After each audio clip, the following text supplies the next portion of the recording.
TV3 Ghana on Facebook, DSTV channel 279, all across the world on 3news.com. We'll start with the much anticipated and now delivered speech by the Vice President of the Economy. And the Vice President, Dr. Bawumia, has delivered his much anticipated lecture on the economy without the mention of the electronic transfer levy.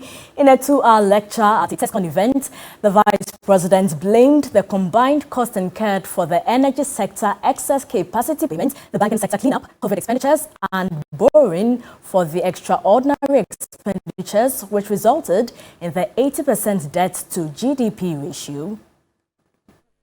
In addition to COVID-19, there were two major items of expenditure that are critical to understanding the evolution of the fiscal deficit and the debt stock: the banking sector cleanup and the energy sector excess capacity payments.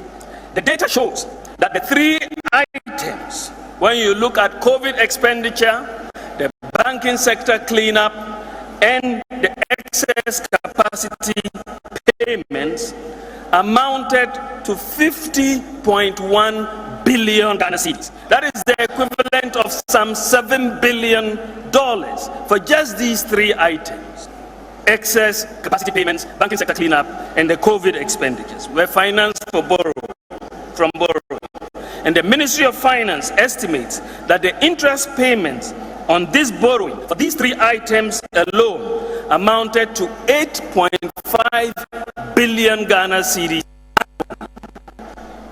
8.5 billion Ghana cedis. And this is about 23% of Ghana's annual interest payments of about 37 billion Ghana cedis. So to put this expenditure of 50.1 billion and interest costs of 8.5 billion in perspective, it is important to juxtapose this expenditure against the total expenditure or releases on some of our key flagship projects, including free SHS, one district, one factory, planting for food and jobs, the development authorities, the Ghana Card, Zongo Development Fund, NAPO, teacher training allowances, and nursing training allowances. The expenditure, in fact, items, apart from renegotiating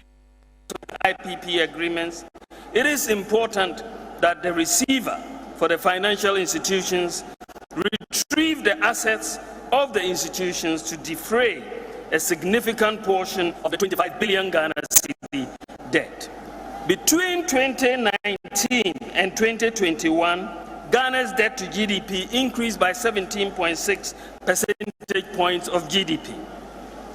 It should be noted, and it is important, that without the 50.1 billion for the exceptional items of the financial sector, the energy, and COVID, Ghana's debt to GDP would have been about 68% instead of the current 80% that it is. Because of COVID-19, the GDP growth was virtually zero in 2020.